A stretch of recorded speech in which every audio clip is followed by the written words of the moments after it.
They RTV app వార్తల్ని క్షణాల్లో చదివే అవకాశం ఉంటుంది. ఒక న్యూస్ పేపర్, ఒక టెలివిజన్ ఛానల్ మీ చేతుల్లో ఎప్పుడూ ఉంటాయి. 2024 సంవత్సరం ప్రజా పోరాటాల విజయ సంవత్సరంగా పరిగణిస్తా ఉన్నాను. నేను 2024 సంవత్సరంలో ఎన్నో ప్రజా పోరాటాలు చేశాను. ఆ ప్రజా పోరాటాల ఫలితం ప్రజలు కూటమి ప్రభుత్వానికి పట్టం కట్టి పట్టాభిషేకం చేశారు. 175 స్థానాల్లో రాష్ట్ర చరిత్రలోనే మరి ఏ ఇతర పార్టీకి సాధించలేనంత మెజార్టీలతో ఘన విజయం సాధించారు కూటమి పార్టీ ఎమ్మెల్యేలు.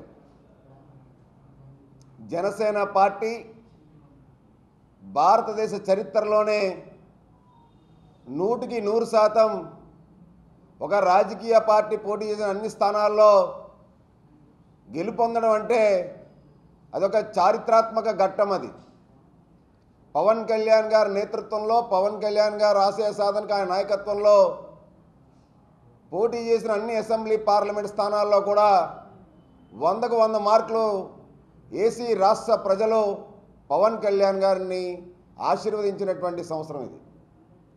రాష్ట్ర ప్రజల అదృష్టం మేరకు ముఖ్యమంత్రిగా చంద్రబాబు గారిని, ఉప ముఖ్యమంత్రిగా పవన్ కళ్యాణ్ గారిని ఈ రాష్ట్రం సర్వతోముఖాభివృద్ధి చెందే విధంగా సాధిస్తుందని ఆశీర్వదించారు రాష్ట్ర ప్రజలు.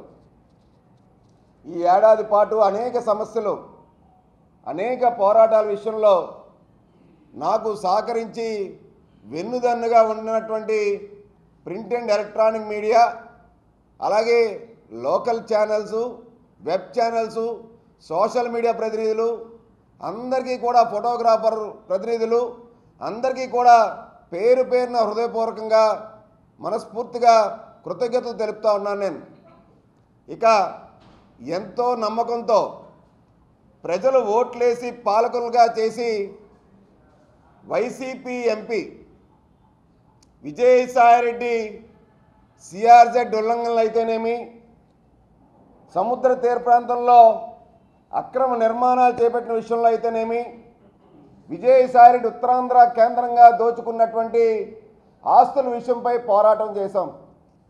వైకాపా ప్రభుత్వంలో మంత్రిగా ఉన్నటువంటి గుడివాడ అమర్ విస్సన్నపేట భూముల్ని దోచేస్తే దాని మీద పోరాటం చేశాం. జగన్కు రాజగురువుగా ఉన్నటువంటి అధికారాన్ని అడ్డం పెట్టుకుని కారు చౌకగా ప్రభుత్వ భూముల్ని 15 ఎకరాల భీమిలి దగ్గర కొట్టేసినటువంటి శారదాపేట స్వరూపానంద స్వామి భూముల్ని కూటమి ప్రభుత్వం రద్దు చేసే విధంగా పోరాటం చేశాం. దస్పల్లా భూముల్లో, సిబిసిఎన్సి భూముల్లో, అలాగే పెద్దజాలార్పేట మత్స్యకార గ్రామంలో, అలాగే బిలాల్ కాలనీ, ఏఎస్ఆర్ నగర్ లాంటి మురుగువాడల్లో వేల కోట్ల రూపాయలు టీడీఆర్లు కొట్టేసే ప్రయత్నం వైసీపీ నేతలు చేస్తుంటే దాని గురించి పోరాటం చేసి వేల కోట్ల రూపాయల టీడీఆర్ బాండ్లు జారీ చేయకుండా మేము పోరాటం చేసి కాపాడాం. అగనంపూడి టోల్ గేట్ విషయంలో కూటమి ప్రభుత్వం రాగానే విశాఖ నగర ప్రజలకి టోల్ గేట్ని ఎత్తివేసే కార్యక్రమాన్ని చేశాం మేము. అంతేకాదు విశాఖలోని పర్యాటక ఆస్తుల్ని కారు చౌకగా తాకట్టు పెట్టేసేటువంటి ప్రయత్నం చేస్తే, వైసీపీ నేతలకి లీజులకి దారాదత్తం చేసేటువంటి కార్యక్రమం చేస్తే దానికి వ్యతిరేకంగా పోరాటం చేశాం. వైసీపీ ప్రభుత్వంలో బీచ్లో ఫ్లోటింగ్ బ్రిడ్జ్ని సరిగ్గా కట్టలేకపోయారు, బస్ బైలు కుప్పకూలిపోయినాయి, వాటి మీద పోరాటం చేశాం. రైల్వే జోన్ కోసం వైసీపీ ప్రభుత్వం 5 ఏళ్లలో భూ కేటాయింపు చేయలేకపోతే భూ కేటాయింపు గురించి పోరాటం చేశాం. ఇలాగ అనేక అంశాల మీద పోరాటం చేస్తూ ఆంధ్ర క్రికెట్ అసోసియేషన్ని వైకాపా నేతలు కబ్జా చేస్తే ఆంధ్ర క్రికెట్ అసోసియేషన్ కార్యవర్గ సభ్యులు, అధ్యక్షులు విజయసాయిరెడ్డి తొత్తులు ఉన్నటువంటి వాళ్ళ అల్లుడు శరత్ చంద్రారెడ్డి, అలాగే గోపీనాథ్ రెడ్డి యొక్క అవినీతి అక్రమాలు బయటపెట్టి ఆంధ్ర క్రికెట్ అసోసియేషన్ ప్రక్షాళన చేశాం. ఆంధ్ర యూనివర్సిటీ వీసీ ప్రసాద్ రెడ్డి అవినీతి అక్రమాల మీద అడుగడుగునా పోరాటం చేశాం. ఈ రాష్ట్ర మాజీ చీఫ్ సెక్రటరీ జవహర్ రెడ్డి విషయంలో జవహర్ రెడ్డి గారు ఏదైతే అసైన్డ్ ల్యాండ్స్ పేదల దళితుల డీపట్టా భూముల్ని ఏ విధంగా అడ్డగోలుగా కొట్టేశారో వాటిని ఆధారాలతో రైతులతో సహా సాక్ష్యాధారాలతో వెలుగులో తీసుకొచ్చి అసైన్డ్ భూముల్లో జరిగినటువంటి కోట్ల రూపాయల లావాదేవీల్ని దోపిడీని వెలికి తీశాం. ముఖ్యంగా భీమిలి తీర ప్రాంతంలో భౌగోళిక వారసత్వ సంపద ఎన్నో దశాబ్దాలుగా వస్తున్నటువంటి ఎర్రమట్టి దెబ్బల విధ్వంసం మీద పోరాటం చేసి న్యాయస్థానాన్ని ఆశ్రయించాం. Vizag film Nagar club YCP నేతల తొత్తులు చేతుల్లో ఏదైతే కబందస్తాల్లో ఉందో దాన్ని బయటికి తీసుకొచ్చి అక్కడ అవినీతి జరుగుతున్న అక్రమాలని ఇవాళ కూటమి ప్రభుత్వం కొత్త కార్యవర్గాన్ని ఎన్నుకునేలా చేశాం. విఎంఆర్డీఏ మాస్టర్ ప్లాన్ని ఒక బూచిగా చూపించి ఎన్నో అరాచకాలు చేశారు. అవన్నీ కూడా రాష్ట్ర ప్రజలకి, విశాఖ నగర ప్రజలకి, ఉత్తరాంధ్ర ప్రజలకి తెలియజెప్పేలా చేశాం. వైసీపీ నేత ఆడారి ఆనంద్ విశాఖ డైరీని అడ్డం పెట్టుకొని చేసిన అవినీతి అక్రమాలు, భూ కబ్జాల్ని బయటపెట్టి ఆఖరికి శాసనసభ స్పీకర్ పెద్దలు శ్రీ చింతకాల అయ్యన్ పాత్రుడు గారు నిండు సభలో శాసనసభ వ్యవహారాల సంఘాన్ని వేసే విధంగా పోరాటం చేశాం.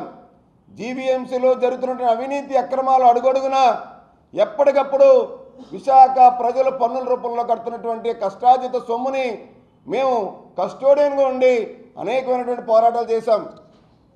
ముఖ్యంగా ఋషికొండ ప్యాలెస్ 500 కోట్ల రూపాయలతో కట్టినటువంటి ఋషికొండ ప్యాలెస్ని జగన్మోహన్ రెడ్డి తన విలాసవంతమైనటువంటి భవనాన్ని ఏదైతే కట్టుకున్నారో దాని మీద న్యాయ పోరాటం చేస్తూ కూటమి ప్రభుత్వం వచ్చిన తర్వాత గౌరవ ఉప ముఖ్యమంత్రి పవన్ కళ్యాణ్ గారు, గౌరవ ముఖ్యమంత్రి చంద్రబాబు నాయుడు గారు వీక్షించారు. ఏం చేయాలో తెలియక తర్జన భర్జన పడుతూ ఉన్నారు. ప్రజాధనం అక్కడ వెచ్చిచ్చారు, ఏం చేయాలన్నది. ఋషికొండ విషయమై ఇప్పటికీ కూడా మొట్టమొదటి నుంచి ఋషికొండ మీద జరుగుతున్నటువంటి అక్రమ నిర్మాణాలు ఏవైతే ఉన్నాయో, పర్యావరణ అనుమతులు తీసుకున్న దాని విరుద్ధంగా జరుగుతున్నటువంటి నిర్మాణాలు ఏవైతే ఉన్నాయో దాని మీద ఇప్పటికీ కూడా న్యాయస్థానంలో పోరాడుతూ ఉన్నా. పవన్ కళ్యాణ్ గారి స్ఫూర్తితో, పవన్ కళ్యాణ్ గారి ఆశయ సాధన కోసం ప్రజల పక్షాన ముఖ్యంగా పర్యావరణ శాఖ మాత్యులు పవన్ కళ్యాణ్ గారు కాబట్టి పర్యావరణాన్ని విఘాతం కలిగించేటువంటి కార్యక్రమాలు ఏవి చేయకూడదు, పర్యావరణాన్ని కాపాడాలని చెప్పి, పెంపొందించాలని చెప్పి ఆశతో ఉన్నటువంటి మా యొక్క నాయకుడి స్ఫూర్తితో ఇప్పటికీ కూడా ఋషికొండ మీద న్యాయ పోరాటం చేస్తున్నాం. కేరళలో కొచ్చి సమీపంలో మారాడు ఫ్లాట్ల విషయంలో ఇదే తరహాలో ఋషికొండ తరహాలో సిఆర్జెడ్ ఉల్లంఘన కేసులో సిఆర్జెడ్ను ఉల్లంఘించి నిర్మించిన భవనాలని కూల్చివేయాలని చెప్పి గౌరవ సుప్రీంకోర్టు ఆదేశాలు ఇచ్చి కూల్చివేసింది. అదే నా దృష్టిలో పర్యావరణ, అటవీ మరియు వాతావరణ మార్పుల శాఖ అలాగే అత్యున్నత న్యాయస్థానం యొక్క సంబంధిత తీర్పుని సిఆర్జెడ్ నిబంధనలు ఉల్లంఘించి ఋషికొండ నిర్మాణాలను కూడా అదే ప్రమాణాలను వర్తింపజేయాలని నేను కోరుకుంటా ఉన్నాను. సిఆర్జెడ్ క్లియరెన్స్ షరతులు, సిఆర్జెడ్ నోటిఫికేషన్ ఉల్లంఘించినటువంటి నిర్మాణాలు భాగంగా ministry of environment, forest and climate change గుర్తించాలని మరియు అదేవిధంగా కూల్చివేతలకు ఆదేశించాలని, లేని పక్షంలో ministry of environment, forest and climate change అత్యున్నత న్యాయస్థానం యొక్క మారాడు ల్యాండ్ మార్క్ తీర్పు స్ఫూర్తిని ధిక్కరించినట్లు అవుతుందని భావిస్తా ఉన్నాను నేను. నోయిడా ట్విన్ టవర్స్ మీకు తెలుసు 2022 ఆగస్టులో సుప్రీంకోర్టు నిర్ణయాలతో కూల్చివేయాల్సి వచ్చింది. అదేవిధంగా ముంబై కొలాబా ప్రాంతంలో ఆదర్శ సొసైటీ ఎత్తైన భవనం నిబంధనల విరుద్ధంగా అక్కడ జరిగినటువంటి భవనంలో కోర్టు తీర్పు అక్కడ ఉంది. కోర్టు తీర్పును ఉల్లంఘించింది. దాని విషయంలో అప్పుడు ముఖ్యమంత్రి మీద కూడా అశోక్ చవాన్ అనేటువంటి ముఖ్యమంత్రి మీద కూడా చర్యలు తీసుకునే కార్యక్రమం చేశారు. సిబిఐ విచారణ కూడా జరుగుతూ ఉంటుంది అనుకుంటున్నాను నేను. అదే మాదిరిగా ఋషికొండలో జరిగినటువంటి పర్యావరణ అనుమతులకి ఉల్లంఘనలు పాల్పడినటువంటి నిర్మాణం ఏదైతే ఉందో దానిపైన ఇదే మాదిరిగా చర్యలు తీసుకుంటారని చెప్పి నేను భావిస్తున్నాను. విశాఖలోనే చూస్తే ఋషికొండ స్పోర్ట్స్ కాంప్లెక్స్ ఏదైతే ఉందో యాచింగ్ యార్డ్ అంటాం, సిఆర్జెడ్ నిబంధనలుగా అక్కడ కట్టారని చెప్పి కూల్చివేశారు. తెన్నేటి పార్దర్ బిగ్ స్క్రీన్ ఉండేది మీ అందరికీ తెలుసు. ఆ బిగ్ స్క్రీన్ కూడా సిఆర్జెడ్ ఉల్లంఘనకు విరుద్ధంగా ఉందని చెప్పి కూల్చివేశారు. అంతేకాకుండా ఏదైతే విజయసాయిరెడ్డి వాళ్ళ కుమార్తె కోసం భీమిలి తీర ప్రాంతంలో కాంపౌండ్ వాళ్ళు 5 స్టార్ అట్లు కొడదామని చెప్పి అక్కడ చేపడుతున్నటువంటి అక్రమ నిర్మాణాలని కూల్చివేయమని రాష్ట్ర అత్యున్నత న్యాయస్థానం ఆదేశాలు ఇచ్చి ఆ కూల్చివేతలకు సంబంధించిన ఖర్చును కూడా విజయసాయిరెడ్డిని భరించమని చెప్పి విజయసాయి వాళ్ళ కుమార్తెను భరించమని చెప్పి ఏదైతే ఆదేశాలు ఇచ్చారో ఋషికొండ మీద జరిగినటువంటి పర్యావరణ అనుమతులను ఉల్లంఘించి జరిగిన నిర్మాణాలు ఏవైతే కూల్చివేయమని ఆదేశాలు వస్తాయని భావిస్తున్నానో దాని విషయంలో కూడా అప్పటి ముఖ్యమంత్రి జగన్మోహన్ రెడ్డిపై అలాగే సంబంధిత అధికారులపై ఆ యొక్క ఖర్చులు ఆ యొక్క కేబినెట్ మంత్రులపై తీసుకున్న నిర్ణయంపై పూర్తి స్థాయిలో వేసే విధంగా చర్యలు చేపట్టాలని కూడా నేను కోరుతా ఉన్నాను.